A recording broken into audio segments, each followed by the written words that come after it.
Hey, g'day folks. Now it's been a little while since I've done a video while life gets in the way, as it always does. But here is a little tip on how to choose a stock pot. And the question is, what are you going to use the stock pot for? So let's look at two options.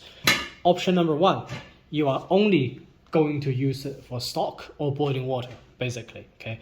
So in this case, it is okay to buy a very cheap pot of a suitable size, and you will not notice any difference in the performance compared to that of a more expensive pot. There will be no difference whatsoever. And that is because the heat from your heat source is just going to go straight into the water or the stock in the pot. So the heat will go right through the pot, and that also means that there is very little chance of the pot actually warping. Okay, because there is a large body, there's a large mass inside that pot to directly absorb the heat as soon as the heat is available. But still, there are some tips I can give you here. And so these are the things to avoid when you're choosing a stock pot. And they are basically potential failure points. Okay, so you want to choose a stock pot with a minimum number of failure points, potential failure points, or preferably no potential failure points. And these are things like avoiding plastic handles, avoiding handles that are attached by screws, which in the future will most likely come loose, avoiding glass lids, avoiding any sort of plastic on the handles, on the knobs, and of course also knobs on the lid that are attached with a screw. So summary, if you're only going to use it for stock, boiling water, pasta, for example, just go ahead and buy a very cheap stock pot and you won't have any problems. So what if you are going to use the pot for other things as well, like braising, stews, soups, etc., etc.?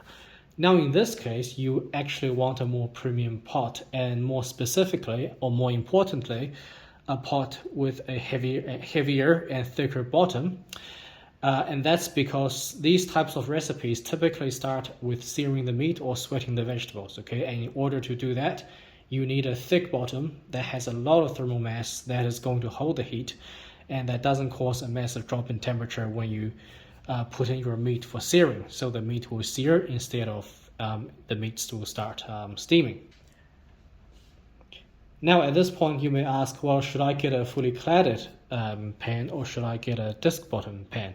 So this is where I'm going to refer you to my previous video. I'll put a link for that down below, but in summary, a fully cladded pan for this type of purpose is not necessary at all, okay? And here is just one example of a Demaler Apollo, and this, in my opinion, is one of the best value for money pans you can get if you're going to use it for stock, soups, pasta, or if you're going to use it for more intensive purposes like braising, stews, soups, etc., etc. And this has a very thick, I think this is almost a 7mm thick bottom base, and this is going to be fantastic for things like searing or braising stews, etc. Okay, so I hope that little tip has been helpful, and I'll see you in the next video, hopefully not too far away.